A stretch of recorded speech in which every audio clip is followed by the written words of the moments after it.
কলকাতা টিভিতে আপনাদের সকলকে স্বাগত। আপনাদের সঙ্গে রয়েছে আমি অঙ্কুর। শুরু করছি বাংলা বলছে।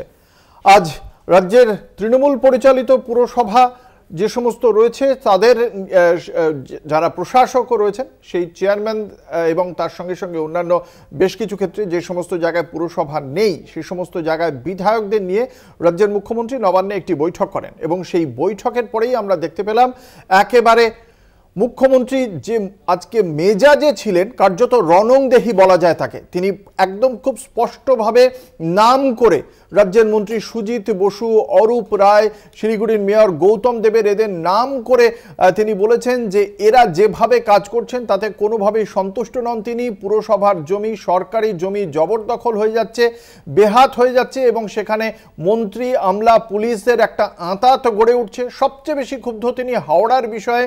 হাওড়ার পাশাপাশি বিধাননগর, রাজারহাট, শিলিগুড়ি, বালি এই সমস্ত পুরসভা নিয়েও ক্ষোভ প্রকাশ করেছেন মমতা বন্দ্যোপাধ্যায়। তিনি বলেছেন একটি রিভিউ কমিটি গঠন করা হবে, সেখানে প্রত্যেক আমলাদের যে কাজের তার পর্যালোচনা করা হবে এবং আগামী দিনে স্থানীয়ভাবে যে টেন্ডারের করার পদ্ধতি ছিল সেই পদ্ধতিও তুলে ফেলছেন। কেন্দ্রীয়ভাবে টেন্ডার করা হবে বলেই জানিয়েছেন মুখ্যমন্ত্রী মমতা বন্দ্যোপাধ্যায়। এবং তার এই যে মূল্যায়ন, এই যেভাবে রাজ্যের বিভিন্ন জায়গায় জমি নিয়ে যেভাবে মাফিয়া রাজ চলছে কার্যত, সে কথা নিয়ে আজকে মুখ্যমন্ত্রী খড়গহস্ত হয়ে গিয়েছেন। আজকে মুখ্যমন্ত্রীর এই যে মেজাজ, সেই মেজাজ দেখে কিন্তু বিরোধীদের একাংশ বলছেন যে মুখ্যমন্ত্রী আজকে হঠাৎ করে এভাবে রেগে গিয়েছেন, কিন্তু এই কাজ দীর্ঘদিন ধরেই চলছে। বিরোধীরা দীর্ঘদিন ধরেই তৃণমূল কংগ্রেসকে তোলাবাজের দল বলে।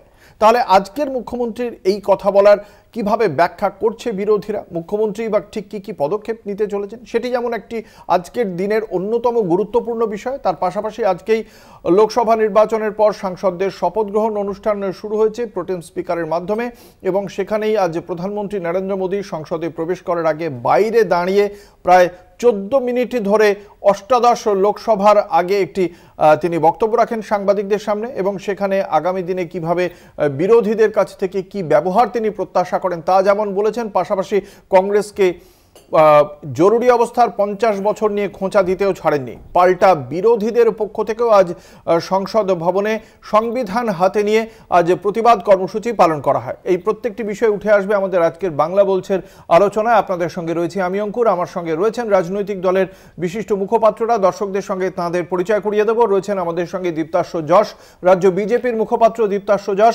রয়েছেন ডক্টর প্রদীপ্ত মুখোপাধ্যায়, তৃণমূল কংগ্রেসের মুখপাত্র প্রদীপ্ত, রয়েছেন গৌতম রায়, সিপিআই এর মুখপাত্র গৌতম রায়। আপনাদের সকলকে কলকাতা টিভির পক্ষ থেকে স্বাগত জানাই। একদম প্রথমে যে বিষয়টি আজ আনতে চাইব, আজ মুখ্যমন্ত্রী খুব স্পষ্টভাবেই হাওড়া প্রসঙ্গে বলতে গিয়ে বলেছেন হাওড়ায় পুরসভার যেহেতু এই মুহূর্তে নেই, বিধায়করা তারাই দেখছেন ওই এলাকাকে এবং তারাই কার্যত লুটেপুটে খাচ্ছেন বলেই মুখ্যমন্ত্রীর অভিমত। কি বলেছেন আমরা একবার শোনাবো। হাওড়ায় কোনো মিউনিসিপ্যালিটি নেই, এসডিওর আন্ডারে আছে, সুতরাং 4 জন এমএলএ ডাইরেক্টলি অ্যাডভান্টেজ দিচ্ছে। যে এলাকা, বালি পৌরসভার অবস্থাও খুব খারাপ, যে এলাকা বোর্ড নেই, নমিনেটেড 5 জন মেম্বার ভাবছে এটা আমাদের প্রপার্টি, নো নট দ্যাট। মুখ্যমন্ত্রী আজকে খুব স্পষ্টভাবেই বলছেন যে বিভিন্ন জায়গায় কোথাও বিধায়করা, কোথাও আমলা, কোথাও মন্ত্রী, কোথাও পুলিশ আঁতাত গড়ে তুলে বিভিন্নভাবে টাকা কামিয়ে যাচ্ছে। আমি একদম প্রথমে আসবো রাজ্য বিজেপির মুখপাত্র দীপ্তাশ্ব যশের কাছে। আজ কোন চাপে মুখ্যমন্ত্রী তার যে এই উপলব্ধিতা প্রকাশ্যে আনছেন বলে আপনাদের মনে হচ্ছে? দেখুন, এই যে মুখ্যমন্ত্রী যে কথাগুলো বলছেন আজকে, উনি কি এগুলো আগে জানতেন না? এগুলো কি আজকে নতুন অভিযোগ? নতুন অভিযোগ তো নয়, এই অভিযোগ তো বহুদিন ধরে রয়েছে এবং অভিযোগ বিজেপি করছে না। বিভিন্ন সময় ওনার দলেরই বিভিন্ন লোক এই নিয়ে অভিযোগ করেছে যে এইভাবে লুটেপুটে খাওয়া হচ্ছে। শুধু তো হাওড়া একটা পুরসভা না, হাওড়া আছে, চন্দননগর আছে, সল্টলেক আছে। আপনি সল্টলেকে যান, আমি সল্টলেকের পৌরসভার বাসিন্দা, সেখানে ময়লাটা অবধি তোলা হয় না। বর্ষাকাল আসছে, আমরা ভয়ে কাঁপছি যে আবার ডেঙ্গু মহামারী দেখা দেবে। এই তো অবস্থা। উনি কি জানতেন না? ওনার যদি সত্যি সততা থাকতো, উনি যখন সবকটা পৌরসভা নিয়ে মিটিং করলেন, উনি ঝালদা এবং তাহেরপুর 2টো পৌরসভাকে কেন বাদ দিলেন? একদম নোটিফাই করে যে সেখানে বিরোধীরা আছে বলে অস্বস্তিকর প্রশ্নের সম্মুখীন হতে পারে বলে সেই জন্য তিনি বাদ দিলেন। এবার এইখানেই তো বোঝা যায় যে সততার অভাব। আর বাকি যে কথা উনি হাওড়ায় পুরসভা নেই সেটার দায়িত্ব কার? ওনার তো। উনি ভোট করাচ্ছেন হাওড়ায়, পুরসভায় ভোট করাচ্ছেন না কেন? মামলা লড়ছেন, মামলায় কিছু করতে পারছেন না, সেই মামলায় তাহলে মেনে নিন। উনি তাহলে আজকে কেন এটা বলছেন বলে আপনারা মনে করছেন? উনি এখন এটা বলছেন পরিষ্কার, এটা একটা আইওয়াস। যেহেতু রাজ্যের বিগত লোকসভা ভোটে দেখা যাচ্ছে বেশিরভাগ পুরসভা এলাকায় তৃণমূল পিছিয়ে রয়েছে, তাই জন্য উনি একটা পাবলিক শো, গ্যালারি শো দিতে চাইছেন। উনি এটা বোঝাতে চাইছেন যে দেখো আমি কিন্তু চোর নই, অন্যরা চোর। বেশ, কিন্তু এই চোরেরা ওনার প্রশ্রয় এবং আশ্রয় তো চুরি করে বেড়াচ্ছে। সিপিআই কিভাবে দেখছে মুখ্যমন্ত্রী আজকে হঠাৎ করে এই কথা কেন বলছেন বলে সিপিআই মনে করে? মাননীয় মুখ্যমন্ত্রীর চেতনার উদ্ভাবন ঘটেছে, এটা একটা বিষয়। আমরা মনে করছি এটা যে মাননীয় মুখ্যমন্ত্রী তার চেতনার বিকাশ ঘটাচ্ছেন, উদ্ভাবন ঘটছে। উদ্ভাবনী শক্তিতে তিনি তো যথেষ্ট গুরুত্বপূর্ণ স্থানে আছেন, এ বিষয়ে কোনো সন্দেহ নেই। কিন্তু আমার বক্তব্য স্পেসিফিক্যালি হাওড়ার ভোটটা কেন হচ্ছে না সেটা উনি তো জানেন। এটা তো বারবার আমাদের একটা অ্যাবসলিউটলি ডিম্যান্ড ছিল যে হাওড়ার পুরসভার ভোটটা হোক। আর যে কথাগুলো উনি বলছেন, এই যে মন্ত্রী, আমলা, তৃণমূলের বিভিন্ন বিধায়ক এবং নেতারা যে বিভিন্নভাবে এই টাকা পয়সা লুটপাট এবং জমি টমি থেকে শুরু করে বিভিন্ন ধরনের যে দুর্নীতির সঙ্গে যুক্ত, ইট ইজ নট নিউ। এটা আমরা কথাটা আজকে নতুন কেন বলছেন? আপনারাও কি মনে করেন বিজেপি যেমন বললো আইওয়াস, আপনারাও কি মনে করছেন? না, আমি অত সরলীকরণ করতে চাইছি না। দুটো কারণ আমার কাছে মনে হয়েছে।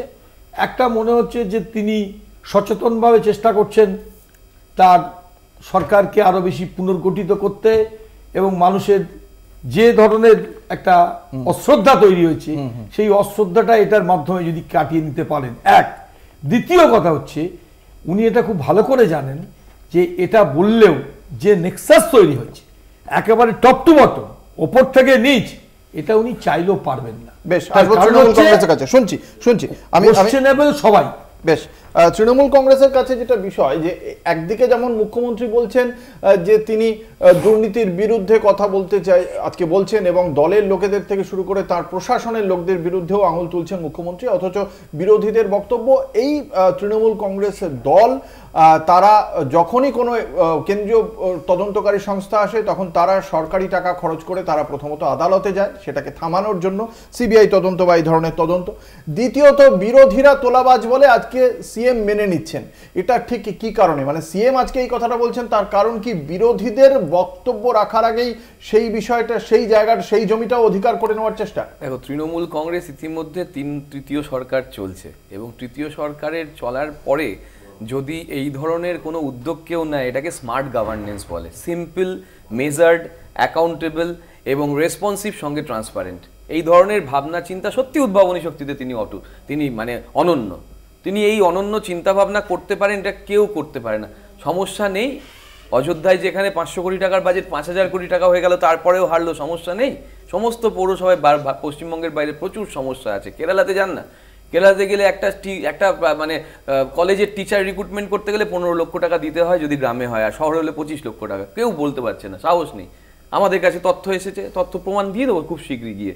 এখন মুশকিল হচ্ছে যে সব জায়গায় সব সমস্যা থাকার পরেও যদি নেতৃত্ব সামনে থেকে দাঁড়িয়ে সেটা মোকাবিলা করতে পারে, সেটা হচ্ছে গভর্নেন্সের একটা অন্যতম দিক।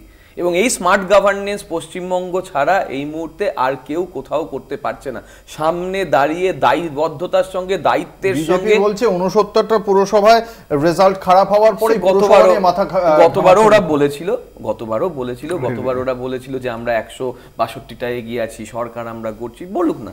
এবার লোকসভা নির্বাচনে তো দেখা গেছে 19 সালেও তো হয়েছে, 19 সালেও তো সেটা হয়েছিল। 19 সালে তো এখানে তো 69টা পৌরসভা, 19 সালে তো সেটা দেখা গিয়েছিল যে 162টা তোমার বিধানসভা ক্ষেত্র। ফলে কোনটাকে তুমি গুরুত্ব দেবে? ওইভাবে বিচার করলে হয় না। এবছর তো আমরা ধরে নিয়েছিলাম যে বাম কংগ্রেসের উত্থান এমন ভাবে হবে যে আমি গৌতম দাকে এখানে এসে বলবো গৌতম দা মিষ্টি খাওয়াও, কিন্তু সে তো আমাদের সুযোগ হলো না। মুশকিলটা হচ্ছে যে হাওয়ায় অনেক কিছু চলে, কিন্তু মানুষের কাছে পৌঁছানো এবং মানুষের পরিষেবা ভিত্তিক যে জায়গাটা, দেখো আমাদের আদর্শ নিয়ে আমাদের অনেক কথা শুনতে হয়, আমাদের দুর্নীতি নিয়ে আমাদের অনেক কথা শুনতে হয়, নানান বিষয়ে আমাদের কথা শুনতে হয়, কিন্তু আমরাই একমাত্র রাজনৈতিক দল যে এইভাবে দায়কতাটাকে রাখতে পেরেছি এবং দায়বদ্ধতার সঙ্গে রাখতে পেরেছি, যাতে করে আমরা মানুষের কাছে পরিষেবা যে কোনোভাবে পৌঁছে দিতে পারি। বিজেপি না না, দেখুন প্রদীপ্তবাবু খুব ভালো চাইনিজ বলেন, উনি চাইনিজে অনেক কিছু বললেন, কিন্তু আমি যেহেতু চাইনিজটা বুঝি না সেই জন্য আমি বুঝতে পারলাম না যে বাংলার মানুষ বুঝে উনি গেছে। দুর্নীতি হয়েছেন বললেন না হয়নি বললেন। এবার সাদা চোখে আমরা দেখতে পাচ্ছি দুর্নীতি হয়েছে। এবার ব্যাপার হচ্ছে দেখুন, এখন তৃণমূল, সিপিএম, কংগ্রেস এরা তো সবাই একই জোটে, কাজেই সিপিআই বা কংগ্রেসকে একটু সুর নামিয়ে বলতে হবে, প্রদীপ্তবাবু সেই সুযোগটা নেবেন, এতে চলবে। কিন্তু পরিষ্কার একটা জিনিস, আজকে যে কথাগুলো উনি বলেছেন, এই যে গৌতম দেবকে উনি বলেছেন শিলিগুড়ি নিয়ে নিয়ে, আচ্ছা যখন ওই রামকৃষ্ণ মিশনের জমি দখল করা হচ্ছিল, যে ব্যক্তি দখল করছিল তার নামে প্রথমে কেস দেওয়া হয়নি, উল্টে সাধুদের, রামকৃষ্ণ মিশনের সাধুদের নামে কেস দেওয়া হয়েছিল। তখন উনি কি করছিলেন? তখন কি ঘুমোচ্ছিলেন? আচ্ছা আজকে উনি বলছেন অভিযোগ পেয়েছেন। 19 সালের পরে দিদিকে বলো কর্মসূচি চালু করেছিলেন, ফোন নাম্বার চালু করেছিলেন, সেখানে ঝুড়ি ঝুড়ি অভিযোগ জমা পড়েছিল পুকুর বোজানোর, বেআইনি নির্মাণের। সেগুলো নিয়ে কি কি উনি পদক্ষেপ নিয়েছিলেন? তৃণমূল আলোকপাত করতে চাইছে, আমরা অবশ্যই তৃণমূলের উত্তর শুনবো, কিন্তু সময় হয়েছে একটা বিজ্ঞাপনী বিরতির পর ফিরে আসছি। সঙ্গে থাকুন, দেখতে থাকুন বাংলা বলছে। ফিরে এলাম বিরতির পর, আপনারা দেখছেন বাংলা বলছে, আপনাদের সঙ্গে রয়েছে আমি অঙ্কুর। যে আলোচনায় আমরা ছিলাম সেখানে ভারতীয় জনতা পার্টির মুখপাত্র খুব স্বাভাবিকভাবেই আক্রমণ করেছে রাজ্যের শাসক দল তৃণমূল কংগ্রেসকে। আমরা তার প্রেক্ষিতে তৃণমূল কংগ্রেসের উত্তর অবশ্যই শুনবো। কি বলছেন প্রদীপ্ত মুখোপাধ্যায়, আমরা তার কাছে যাব, কিন্তু তার আগেই জানি রাখি ইতিমধ্যেই আমাদের সঙ্গে এই আলোচনায় যোগ দিয়েছেন আরও একজন বিশিষ্ট অতিথি, প্রদেশ কংগ্রেসের মুখপাত্র শক্তি মৈত্র। শক্তিদা, আপনাকে কলকাতা টিভির পক্ষ থেকে স্বাগত জানাই, কিন্তু প্রথমে আসবো প্রদীপ্তর কাছে। প্রদীপ্ত, উত্তর। না, আসলে বাংলার মানুষ বোধহয় আজকাল চাইনিজটাই বেশি বুঝছে, বিজেপির কার্যকর্তা বা এই জাতীয় বান্দি বুঝছে না। এরা বান্দি বলে, তো আমি বান্দি ভাষাটা নতুন শিখছি আর কি। বা 54 জন নিজেদের বিধায়ক বিভিন্ন রাজ্য থেকে চীনে পাঠিয়েও চীনের ভাষাটা এরা শিখতে পারেনি। সেটা যা হোক, মানুষের সঙ্গে বিচ্যুতি ঘটলে যা ঘটে আর কি। আমাদের বক্তব্য খুব পরিষ্কার যে আজকে প্রধানমন্ত্রী নরেন্দ্র মোদী কি জবাব দেবেন যে যে প্রকল্পগুলোর জন্য যে ভূমিকা তিনি নিয়েছিলেন, রেল থেকে শুরু করে বিভিন্ন জায়গায়, তিনি ফেস করছেন না কেন? বন্দে ভারত চলে যাচ্ছে, কাঞ্চনজঙ্ঘা অ্যাক্সিডেন্ট হচ্ছে, মানে রেলমন্ত্রীর কথা ভেসে আসছে, প্রধানমন্ত্রীর কথা আসে না, কিন্তু বন্দে ভারত উদ্বোধন হলে প্রধানমন্ত্রী আসবেন। অর্থাৎ ভালো কিছু যা হবে তিনি নেবেন। অটল সেতু হবে, অটল সেতু হবে, অটল সেতুর সময় হাঁটবেন উনি, কিন্তু সেই অটল সেতু যখন ভেঙে যাবে তখন আর কোনো সমস্যা নেই।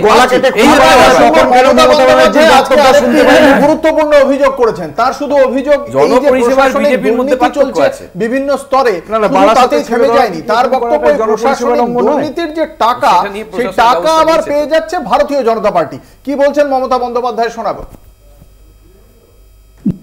একমাত্র ডাবগ্রাম ফুলবাড়ি কি এমন করেছে? কিচ্ছু করেনি। জমি দখল করেছে যারা, তারা ভোটটা দিয়েছে টোটাল বিজেপিকে। জমি মাফিয়াদের গ্রুপ, স্টেটের টাকা এসব বরদাস্ত করা হবে না। সরাসরি বলছেন টাকা চলে যাচ্ছে বিজেপির ঘরে, বিজেপির ঘরে টাকা চলে যাচ্ছে। না দেখুন, প্রথম কথা একটা জিনিস, উনি এতটাও জানেন যে কে কাকে ভোটটা দিয়েছে। তার মানে আমরা যে অভিযোগটা করি যে তৃণমূল রিগিং করে, তৃণমূল গিয়ে ভোটের ওইখানে বুথের মধ্যে ঢুকে নজরদারি করে, উনি নিজে সেটা মেনে নিলেন, না হলে ওনার জানার কথা না যে কে কাকে ভোটটা দিয়েছে। আচ্ছা দ্বিতীয় কথা, উনি যদি জানেন কারা জমি মাফিয়া, তাদেরকে উনি কেন অ্যারেস্ট করছেন না? এরপরে যদি কোনো একটা কেসে ইডি বা সিবিআই কাউকে অ্যারেস্ট করে, তখন তো শেখ শাহজাহানের মতো আবার উনি বলবেন শেখ শাহজাহানকে টার্গেট করা হচ্ছে, যে শেখ শাহজাহানের বাড়ির তলা থেকে অস্ত্র বেরোয়, যে শেখ শাহজাহান বিহারের মতো করে। আমি দেখি এখানে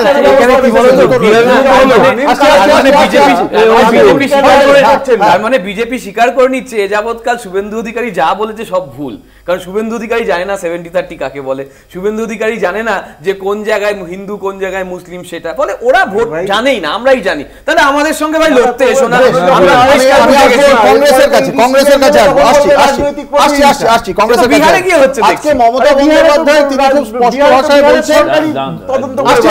আসছি বিরোধীরা তোলাবাজ বলে তৃণমূল কংগ্রেসকে, আপনারা বলেন, কিন্তু আজকে মমতা বন্দ্যোপাধ্যায় বলছেন তার দলের এক শ্রেণীর অসাধু কর্মী, মন্ত্রী, বিধায়ক, আমলা, পুলিশ, তাদের একটা আঁতাত হয়েছে বিভিন্ন জায়গায় এবং তারা এভাবে টাকা তুলছেন, জমি বেদখল হয়ে যাচ্ছে, সরকারের কোনো লাভ হচ্ছে না।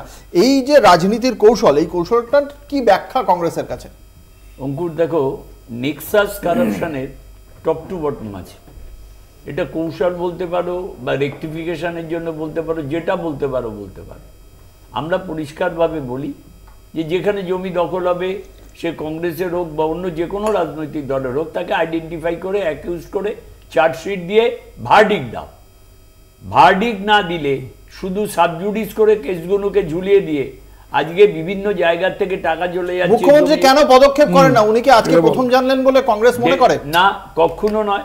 মুখ্যমন্ত্রী নোজ, একটা being the number 1 citizen of Bengal, chief minister nose everything. তাহলে কেন পদক্ষেপ করছেন না বা করেননি? আজকে যদি উনি এই জায়গায় নির্বাচন হয়ে গেছে, নির্বাচনের আগে পদক্ষেপ করলে নানা সমস্যার সম্মুখীন হতে হতো তাকে, তার দলের অভ্যন্তরে দেখা গেছে এটা বহুবার। সেই জায়গায় দাঁড়িয়ে যদি তিনি আবার পদক্ষেপ গ্রহণ করেন, বেটার লেট দ্যান নেভার।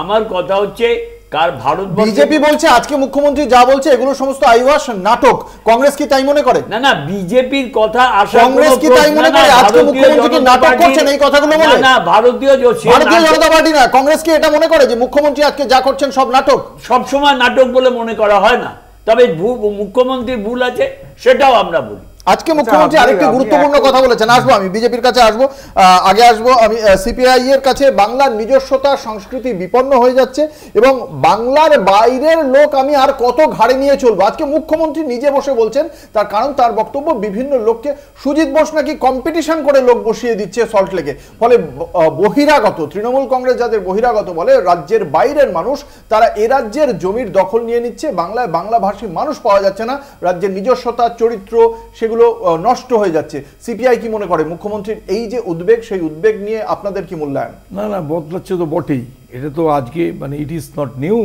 এটা একটা দেখা যাচ্ছে, যদি আপনি দেখেন এবং যদি সার্ভে হয় তাহলে দেখা যাবে যে আস্তে আস্তে কলকাতা সংলগ্ন এলাকাগুলোতে অ্যাবসলিউটলি এটা অস্বীকার করার জায়গা নেই যে নন বেঙ্গলি বলতে যা বোঝায় তাদের আধিক্য বা তাদের আধিপত্যটা বাড়ছে, কোনো সন্দেহ নেই। এখন এটা একটা চাপ তো বটেই, এবং এই যে ঘটনাগুলো ঘটছে এই ঘটনাগুলোর পেছনে 1, 2, 3 করে কারণ আছে। এক নম্বর, আজকে মুখ্যমন্ত্রী, আমি কারণ নাই বলছি, আজকে আপনার কি মনে হয় যে মুখ্যমন্ত্রী আজকে দলের ভেতরে থাকা দুর্নীতি, আজকে রাজ্যের সংস্কৃতি নিজস্বতা পরিচিতি বিপন্ন হয়ে যাচ্ছে, সমস্ত কিছু আজকে মুখ্যমন্ত্রী বলছেন, এটার পেছনে কারণ কি? এবং তার সঙ্গে সঙ্গে মুখ্যমন্ত্রী বলছেন স্থানীয় টেন্ডার বন্ধ করে দিয়ে কেন্দ্রীয় টেন্ডার হবে, এই সিদ্ধান্তকেই বা আপনারা কিভাবে দেখেন? না না, তার মানে উনি তো এটা বুঝেছেন যে এটা অ্যাবসলিউটলি সাংঘাতিকভাবে দুর্নীতি হচ্ছে, সাংঘাতিকভাবে অন্যায় হচ্ছে। আমি তো প্রথমে দুটো কথাই বলছি যে একটা বিষয়ে নিশ্চিত যে মুখ্যমন্ত্রী এই যে উদ্বিগ্ন, তার যে উদ্বিগ্নতা, এটা ভালো, এটা খুব গুড সাইন, এটাকে আমরা ডিসকারেজ করছি না, এটা এনকারেজ করছি যে উনি যদি এটাকে উপলব্ধি করে এর পট পরিবর্তন ঘটানোর জন্য যা যা প্রক্রিয়া ঘটানো উচিত সেটা উনি করেন, ভালো কথা। কিন্তু উনি যে জানতেন না তা না, এবং আমি এটা মনে করি ব্যক্তিগতভাবে এবং আমরা সংগঠনগতভাবে এটা মনে করি যে তৃণমূল দলের উপর থেকে নিচ অব্দি যেভাবে তৈরি হয়েছে এবং যেভাবে এই নেক্সাস এর সঙ্গে আমলা এবং বিভিন্নভাবে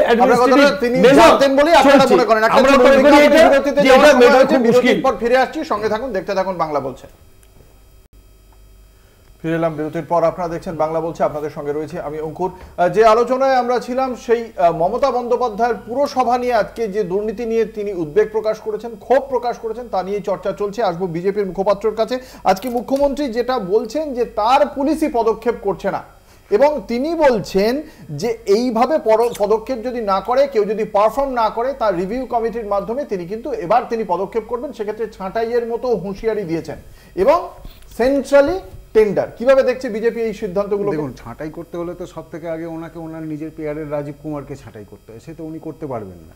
আর সেন্ট্রাল টেন্ডার এখন কথা কেন উঠছে? কারণ হচ্ছে যে ওনার হয়তো মনে হচ্ছে যে বেশ কিছু জায়গা থেকে 75%টা এসে পৌঁছচ্ছে না, সেই 75%-এর হিসেব মেলাতে গিয়ে ওনার মনে হচ্ছে তাহলে এইভাবে রাখলে হবে না, সেন্ট্রাল টেন্ডার করলে ওই 75%টা আমি এনশিওর করতে পারবো, সেই 75% কাটমানিটা আমার ঢুকবে, তবেই হবে।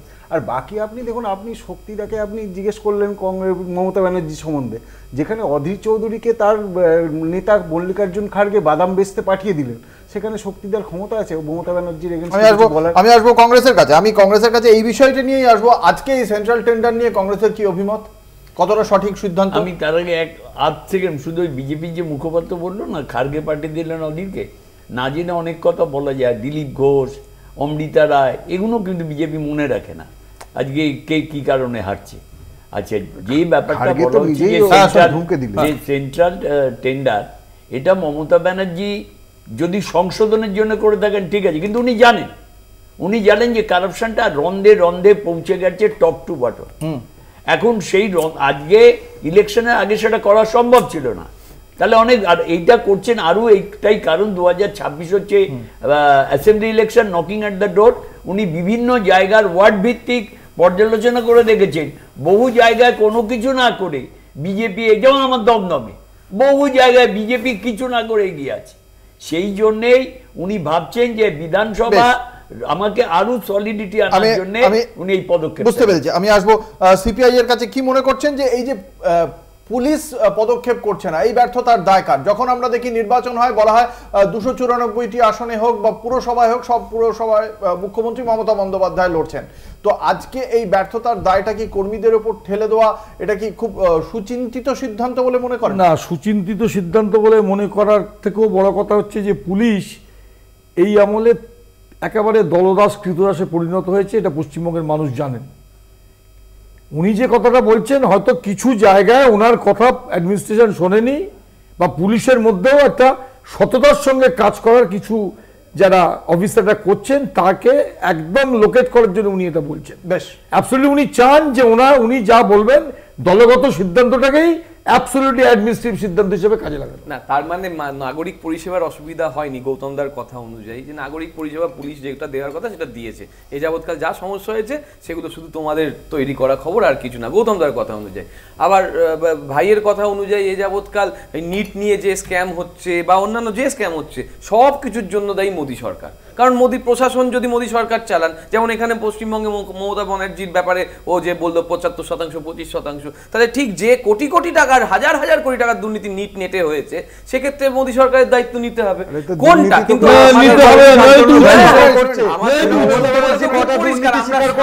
কথা বলতে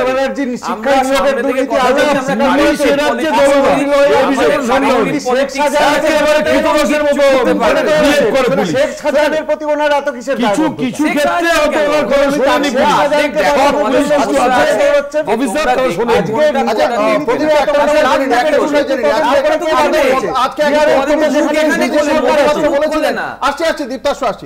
একদম শুরুতেই দীপ্তাশ্ব প্রশ্ন তুলেছিলেন, বা রাজনৈতিক মহলেরও প্রশ্ন ছিল যে ঝালদা তাহেরপুর কেন আসেনি, এদেরকে কেন ডাকা হয়নি। তার মানে কি এটা ধরে নিতে হবে যে ঝালদা তাহেরপুর ভালো পারফর্ম করছে বলেই তাদের প্রয়োজন হয়নি? হতে পারে, সেটা মমতা ব্যানার্জি আজকে নিজে তার বক্তব্য রেখেছেন, গতকালকে ফিরহাদ হাকিম তার বক্তব্য রেখেছেন, সেগুলো দেখিয়ে দিন, তাহলেই তো হয়ে যাবে দলের কথা বলা।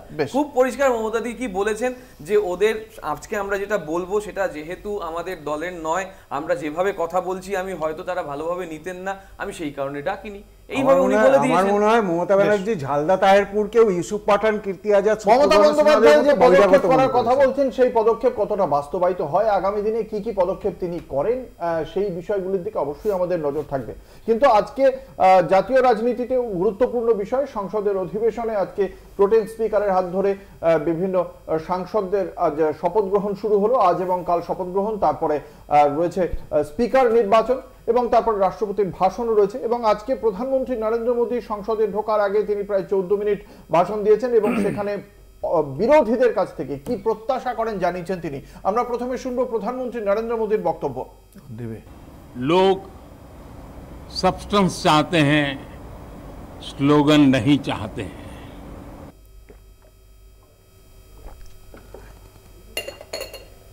আপনাদের জানিয়ে রাখি, প্রধানমন্ত্রী নরেন্দ্র মোদী খুব স্পষ্টভাবেই আজকে একথাও বলেছেন, একদিকে যেমন যে স্লোগান চায় না সাধারণ মানুষ, তার পাশাপাশি তিনি আশা প্রকাশ করেছেন যে বিরোধীরা নিশ্চয়ই আগামী দিনে অত্যন্ত গঠনমূলক বিরোধিতা করবেন।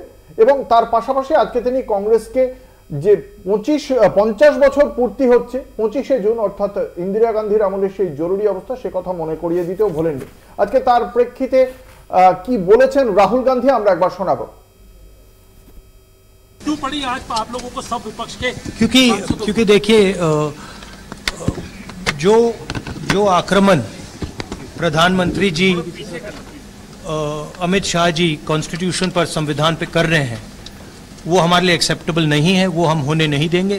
इसीलिए हमने कॉन्स्टिट्यूशन ओथ लेते हुए हमने कॉन्स्टिट्यूशन पकड़ा था। धन्यवाद। Thank you. हमारा संदेश जा रहा है, हिंदुस्तान के कॉन्स्टिट्यूशन को कोई शक्ति नहीं छू सकती है। আমি একদম প্রথমে আসব রাজ্য বিজেপির মুখপাত্রর কাছে। আজকে এই যে প্রোটেম স্পিকারের ক্ষেত্রেও তাকেও নিজেদের হাতে করায়ত্ত রাখতে হবে, এতটা প্রয়োজন কেন পড়ছে, এত ভয় কিসের? না না, প্রোটেম স্পিকারকে নিজেদের হাতে করায়ত্ত কিভাবে রাখা হচ্ছে? প্রোটেম স্পিকারের নিয়ে প্রথম রীতিটা কি? রীতিটা আইন নেই, প্রথাটা কি? রীতি হচ্ছে ম্যাক্সিমাম কনজিকিউটিভ টাইম যিনি হয়েছে, রাইট? তো ম্যাক্সিমাম কনজিকিউটিভ টাইম যিনি হয়েছেন তাকেই তো প্রোটেম স্পিকার করা হয়েছে। অন্যরা যারা হয়েছেন তিনি হয়তো বেশি হয়েছেন, কিন্তু কনজিকিউটিভ টাইম তিনি বেশি হননি। সেই জায়গাটাতে এবার সেইখানটা গুলিয়ে দিলে তো চলবে না। এবার দ্বিতীয় কথা আসি, রাহুল গান্ধী বলছেন সংবিধানের কথা। তাহলে যখন কর্ণাটক এবং একের পর এক রাজ্যে যখন ধর্মের ভিত্তিতে সংরক্ষণ দেওয়া হচ্ছে, তখন সেটা সংবিধানের অবমাননা করা হয় না? আম্বেদকর কি কোথাও বলে গেছিলেন যে ধর্মের ভিত্তিতে সংরক্ষণের কথা? বলেননি তো। তিনি যে সমাজের দুর্বল শ্রেণী ছিল তাদের কথা বলে গেছিলেন, সেখানে ধর্মের কোনো জায়গা ছিল না। সংবিধান তো ওনারা পাল্টেছেন। এবং এমার্জেন্সি নিয়ে রাহুল গান্ধী এত জ্বালা হবেই, স্বাভাবিক, কারণ এমার্জেন্সির কালো দাগ সে তো মুছে যায় না। এমার্জেন্সির সময় কিভাবে যে কথা বলছেন বিজেপি এমার্জেন্সি নিয়ে কালো দাগ, আর কংগ্রেসের পক্ষ থেকে বলা হচ্ছে যে গত 10 বছরে প্রধানমন্ত্রী নরেন্দ্র মোদীর জমানায় অলিখিত জরুরি অবস্থা চলছে। কংগ্রেসের উত্তর শুনুন। একটা পয়েন্ট বলিনি, একটা পয়েন্ট শক্তিতে একটা পয়েন্ট। আচ্ছা ধরুন, যদি অঘোষিত জরুরি অবস্থা হতো, একটি নিউজ পোর্টাল তারা একটি খবর বার করেছিল যে অমিত শাহর ছেলে তে নাকি বহু হাজার কোটি টাকার সম্পত্তি করেছে। তারপরে যখন মানহানির মামলা হয় তারা একটাও প্রমাণ দিতে পারেনি, তারা ওই আর্টিকেলটা ডিলিট করে তাদের পোর্টাল থেকে। তাদের বিরুদ্ধে কোনো ব্যবস্থা হয়েছে? হয়নি। তাহলে এরপরে বলবেন জরুরি অবস্থা। দেখা যাক কি আপনারা করেছেন, আপনাদের এগেইনস্টে কোনো অপারেশন হয়েছে? হয়নি। অপারেশন হয়েছে কিনা জানা উচিত, যেগুলো জানা দরকার। ভারতবর্ষের সংবিধানটা একা আম্বেদকর করেননি। আম্বেদকর বলেননি তাকে পুজো করতে। 12-14 জন এক্সপার্ট, এবং জেনে রাখা দরকার ব্রিটিশে কোনো মানে ইংল্যান্ডে কোনো কনস্টিটিউশন নেই। এরকম বহু দেশ আছে যে আমরা, আমাদের নেতা রাহুল গান্ধী বলেছেন ভারতবর্ষের বৌদ্ধবাদ, ভারতবর্ষের ধর্মনিরপেক্ষতা, ভারতবর্ষের সার্বভৌমিকতা, সেটা রক্ষা করবার জন্যে যে ধরনের পদক্ষেপ নিতে হয়, যে ধরনের পরিক্রমা করতে হয় আমরা করব। আজকে 75 বছর 75, আজকে যখন আমাদের পূর্বপুরুষরা লড়াই করেছে ব্রিটিশ সাম্রাজ্যবাদের, তখন বিশ্ব হিন্দু পরিষদ, তখন তারা কি করেছে? ব্রিটিশের দালালি করেছে। এই জরুরি অবস্থা কেন বলছেন আপনারা? গত বছর 10 বছরের জরুরি অবস্থা কংগ্রেস কেন বলছে? তার কারণ বেশি দূর যেতে হবে না। এক বছরে কতগুলো ইলেক্টেড মেম্বারকে উনি একের পর এক তাড়িয়ে দিয়েছেন পার্লামেন্ট থেকে, এবং বিরোধী কক্ষ শূন্যে একটার পর একটা আইন পাস করেছেন। মণিপুরের ঘটনা ঘটেছে।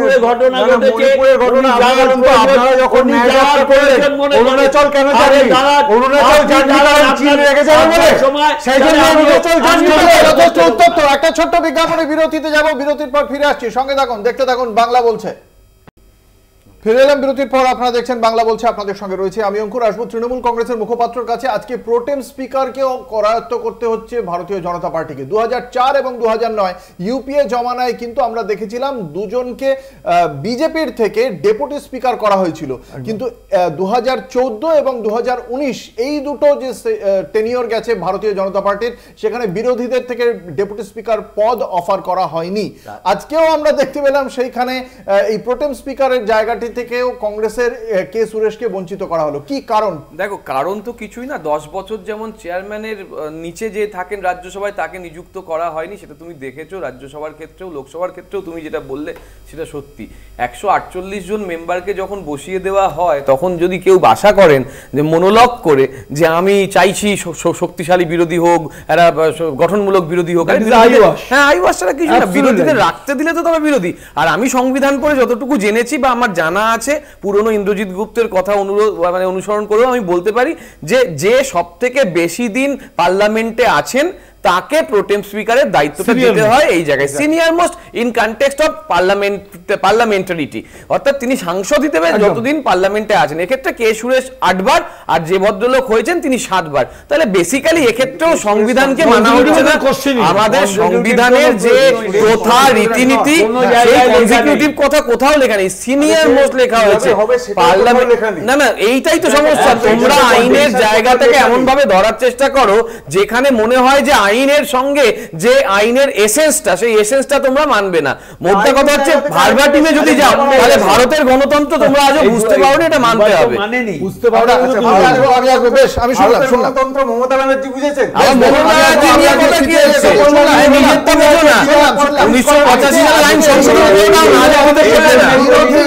যে সাংসদরা আজকে হঠাৎ করে হাতে সংবিধান নিয়ে সংসদ ভবনের বাইরে একটা প্রতিবাদ কর্মসূচি করলেন, এটা আগামী দিনে আপনারা কতটা একজোট হয়ে থাকতে পারবেন এবং কেন্দ্রের শাসক দলকে কতটা চাপে রাখতে পারবেন বলে আপনাদের ধারণা? একদমই চাপে রাখা যাবে, কোনো এই বিষয়ে কোনো সন্দেহ নেই। তার কারণ হচ্ছে আপনি বলবেন, আপনি বলবেন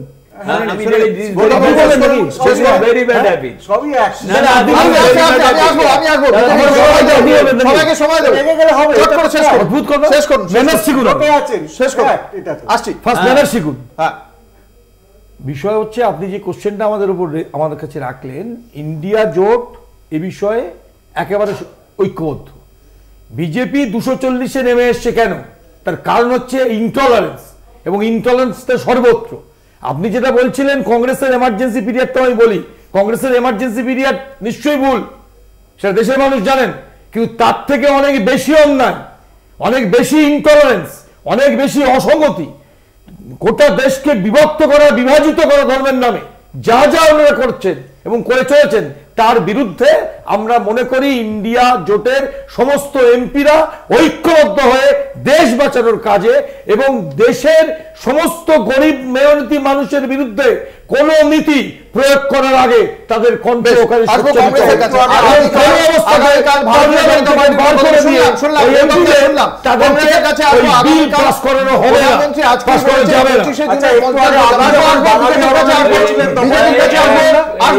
বিজেপির কাছে কংগ্রেসের বক্তব্যটা শুনেনি। আগামীকাল 50 বছর পূর্তি হচ্ছে, সে কথা প্রধানমন্ত্রী আজকে কটাক্ষ করেছেন। কংগ্রেস বলেছে গত 10 বছরের জরুরি অবস্থার কথা। এই গত 10 বছরের জরুরি অবস্থা নিয়ে কালকে আপনারা কিভাবে মোকাবিলা করবেন? আপনাদের যুক্তিটা কি শুনতে চাইবো। আমি একটা কথা খুব পরিষ্কার ভাবে বলি, যে তর্কের জন্য তর্ক নয়, এমার্জেন্সি করেছি, এমার্জেন্সি আমরা, তারপরে ইন্দিরা গান্ধী আবার নির্বাচনে গেছেন, নির্বাচনে জয়লাভ করেছেন। আর আজকে হাতে সংবিধান নিয়ে আজকে আর বলছে না মোদির গ্যারান্টি, আজকে আর বলছে না মোদির সরকার। এতদিন টোটাল ডিক্টেটরশিপ, অটোক্রেসি, বাইনারি, ধর্মের নামে বিভাজন, মানচিত্রকে কেটে বাদ দেওয়া, সমস্ত কিছুকে ব্যর্থ করেছে। যাকে বলতো পাপ্পু, আজকে তাকে মিস্টার রাহুল গান্ধী বলতে হবে। এটা হচ্ছে মানে লড়াটলিকর। এবং আমি একটু আগেই দেখছিলাম বিজেপি মুখপাত্র শেখ শাহজাহানকে নিয়ে প্রশ্ন তুলছিলেন যে কেন তাকে, আমরা দেখলাম যে নেট কেলেঙ্কারি তদন্তে সিবিআই যখন গিয়েছে বিহারে, তখন সিবিআই কে ওপর হামলা হয়েছে। এই হামলাটা কি তাহলে বিজেপির লোকেরা করলো? মানে যদি শেখ শাহজাহানের ওপর তৃণমূলের লোকেরা হামলা করে থাকে, তাহলে বিজেপির লোকেরা কি তাহলে সিবিআইয়ের ওপর হামলা করলো? এবার এক এক করে উত্তর দিই। আচ্ছা, প্রথম কথা, উনি যেটা বললেন সিপিআই এর মুখপাত্র, যে ধর্মে আছে, একটু আগে এই ডিবেটে বসে উনি একটা বাঙালি অবাঙালি করে একটা ন্যারেটিভ দেওয়ার চেষ্টা করলেন, সেটা তখন উনি বিভেদ খাড়া করলেন না? উনি নিজে একদমই না, বাঙালি এবং অবাঙালির মধ্যে ধর্মের কোনো বিষয় না। বিজেপি শেষ করে ধর্মের কোনো বিষয় বললো। আমার তো মনে হলো কংগ্রেস নিজেদের ব্যর্থতার খতিয়ান দিল। আচ্ছা, এত অভিযোগ ওনারা বলছেন আমাদের, আমরা কোনো ব্যর্থতা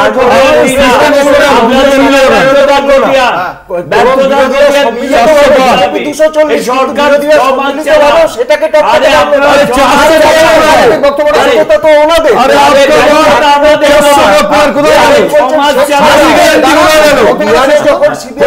আক্রমণ হয়েছে, তখন কি সেখানে দেখেছেন যে সরকার তাদেরকে বাঁচানোর চেষ্টা করেছে? কিন্তু শেখ শাহজাহান তখন মুখ্যমন্ত্রী বিধানসভায় দাঁড়িয়ে সেই শেখ শাহজাহানের পক্ষ নিয়ে বক্তব্য রেখেছিলেন। 56 দিন তাকে লেগেছিল ধরতে, এবং তাকে যখন আদালতে পেশ করা হয়েছিল রীতিমতো গার্ড অফ অনার দিয়ে পেশ করা হয়েছিল। না, মুশকিল হচ্ছে তফাৎ ছিল, তফাৎ আছে, তফাৎ থাকবে। আমি শুধু ভাবছি দুটো ক্রাচ কবে সরে যাবে, সেদিন বুঝতে পারবো তফাৎ ছিল, তফাৎ আছে, তফাৎ থাকবে।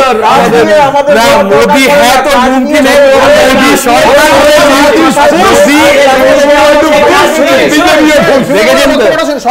এইটা হচ্ছে ইন্ডিয়া। মানে কিরকম জোটটা দেখুন, একটা কথাতেই কিরকম সবাই মিলে আমরা ঐক্যবদ্ধ হয়ে যাই। মুশকিল হচ্ছে যে এই মোদি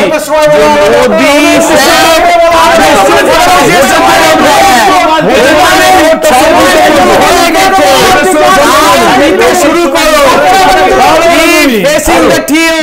দেখো ভাই আজকে এই যে মনোলগ করলো না, আমরা কেউ রাখছি না, আমরা পলিসি অ্যানালিসিস করতে বসেছি তো, গলাবাজি করতে বসিনি। সেখানে মোদি চাইছেন বিরোধী হোক, ভালো বিরোধী হোক, আর তুমি এখানে বিরোধিতা করতে দিচ্ছ না। এখন তুমি মোদির কথা না শুনলে আমার কি করার আছে? ও দেখো সদস্য ধারে আমাদের তৃণমূলে জয়েন করেছে, দীপ্তাশ তৃণমূলে জয়েন করেছে। দর্শক বন্ধুরা আপনি দেখে নিলেন যে মনে পড়ে পরে অমিত শাহ কি বললো,